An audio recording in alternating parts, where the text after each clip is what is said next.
अस्सलाम वालेकुम दोस्तों, आज मैं आपको बताऊंगी औरतों के जिस्म के 3 हसास हिस्सों के बारे में जिनको छूने से हर औरत हम बिस्तरी के लिए मछली की तरह तड़प उठती है और जिनके बारे में अक्सर मर्द नहीं जानते। मोहब्बत और प्यार दो ऐसी चीजें हैं जो कीमती भी हैं और सस्ती भी। अगर मिल जाएं तो सस्ती और अगर ना मिले तो कीमती।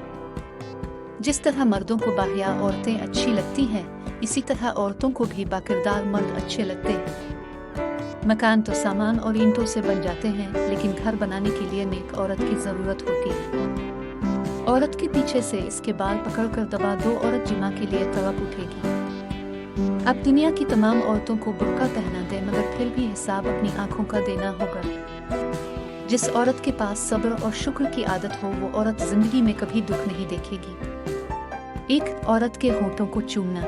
2. औरत के पस्तानों को चूसना। 3. औरत की शर्मगाह।